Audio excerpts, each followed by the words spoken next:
Hello friends, James Corbett here from CorbettReport.com with your thought for the day on 26th of March 2015. We've talked in the past about the various ways that the free and open internet is neither so free nor so open as we like to believe, and decreasingly so as time progresses. But there have been some very worrying moves towards censoring alternative media in the past couple of days that I really wanted to bring to your attention. You may have seen, for example, antiwar.com having been removed from Google AdSense because of, well, they were first given the reason that it was about pictures of Iraqi detainees at Abu Ghraib. Then they were told it was about an article on the Ukraine war.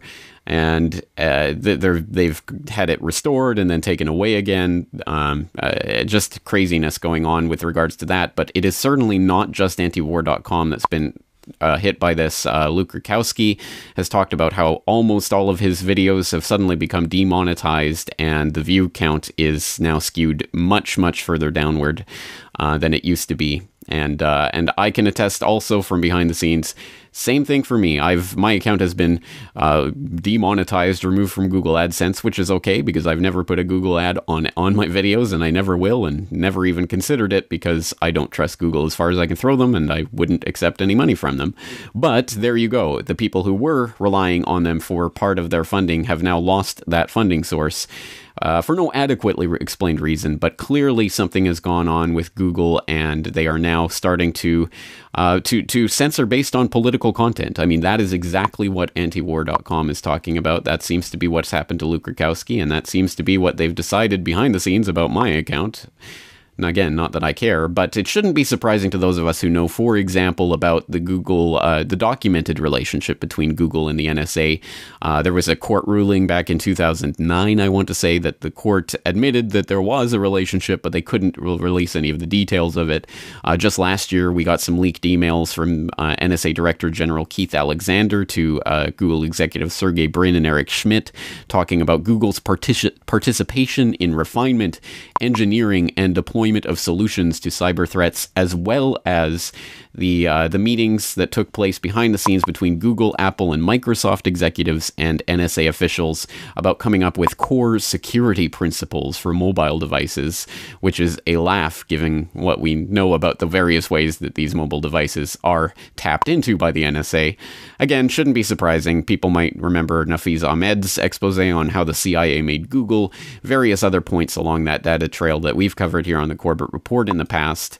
And the latest revelation just a couple of days ago, interestingly enough, apparently the Google is meeting with the White House, is meeting at the White House once a week. It is becoming a, quote, lobbying powerhouse.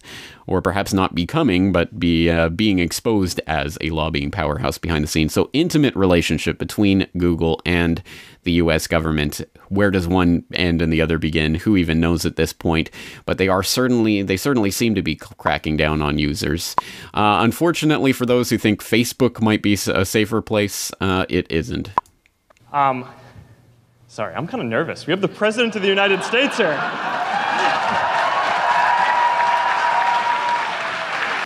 Well, thank you so much, Facebook, for hosting this, first of all.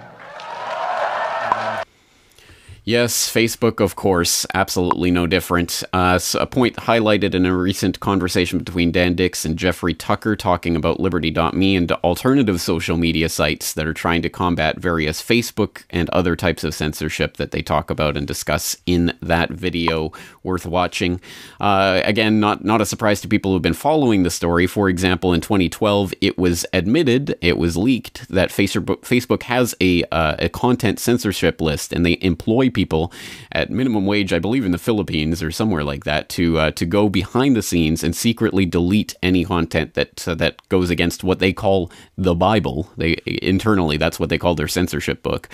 Facebook manipulated user news feeds to create emotional responses. This came out last year, just a bizarre story where they admit they were actually working behind the scenes to try to tailor people's news feeds to see if they could manipulate their emotions, which they would then measure by the types of things they would post to their Facebook walls. The most creepy Orwellian stuff you can imagine, and I still can't imagine why anyone is on Facebook at this point. And for anyone who, I noticed some some people in Acapulco telling me that they'd seen me on Facebook. I am not on Facebook. So anyone on Facebook claiming to be James Corbett or representing the Corbett Report is not me. It must be someone else. So just to make that clear. But again, all of these shenanigans are happening right now, and we can only imagine what else is happening with manipulation of user news feeds behind the scenes that isn't admitted to. This is years old material. People might remember Google Video. I remember back in the day when I was first getting into this, this was a place where every single day on the front page you would see Great Global Warming Swindle, 9/11 Mysteries Demolition. You would see Federal Reserve documentaries. In the top 10, where you'd often see 9/11 videos of various sorts every single day. And eventually they rejiggered their algorithm to try to get rid of the truth videos from the front page. And then they got rid of the top 100 altogether. And then they got rid of Google Video altogether and just turned it into YouTube, just bought out YouTube and literally turned it into GooTube. And we all know where that went. YouTube used to have a front page. That was how some of my earliest viral videos went viral. But now there is no front page. It's a personally tailored page based on your personal viewing history. So if you watch alt media, yeah, you might get some alt media recommendations. If you don't, you probably never will. So that viral vector has been completely eliminated from the conversation. People might remember Dig, which was the old Reddit of the mid-2000s. It eventually came out. Wired and others reported on the Dig's bury brigades, special super users who were able to bury stories that anyone didn't like from appearing on the front page of Dig. All sorts of stories that were getting hundreds or thousands of digs would be censored from the front page, including surprise, surprise, alt media stories about 9/11 truth and other things. Reddit, it's come out time and time and time again. Various mods censoring posts by topic, censoring posts by website, pay for play. Various websites pay moderators to get their posts on Reddit and in prominent positions.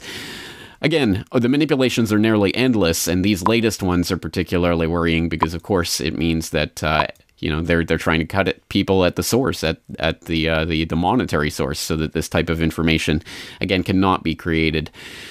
This is why it is so important, if you are watching this on YouTube, please at least bookmark CorbettReport.com so that if, and unfortunately increasingly likely when, they try to manipulate, censor, or otherwise obstruct my material on YouTube, you can find it at the source. All of the videos posted in MP4 format for download there. All of the podcasts in MP3 format. All the articles are up there. All the information is at CorbettReport.com for free download, so please make the most of it. And also, again, this is another reminder, this is why we have to save any important material. You see a great article, save it to your hard drive. You hear a great podcast, save it to your hard drive. You see a great video, save it to your hard drive. And save it locally so that it can't disappear down that memory hole. Another great solution, low-tech, disks, actual physical data disks that you can use to archive material, including, of course, this is exactly why I do the data DVDs, where you can buy, for example, a data DVD Volume 4, 2011, every single podcast, every video, every article, all on 2 data DVDs in one set, so that you can take all of that information and you have it physically available, so that, again, if this ever disappears from the internet, if it suddenly goes missing, if they take down CorbettReport.com, you will still physically have the data with you. It is so important for us to remember that all of this, everything that we take for granted right now on the internet is just the flick of a switch away from being taken away, and we shouldn't take this stuff for granted. This is extremely important. So I hope my listeners understand the gravity of this situation. This is James Corbett of CorbettReport.com, and with any luck, I'll be here tomorrow talking to you as well. So until then, take care.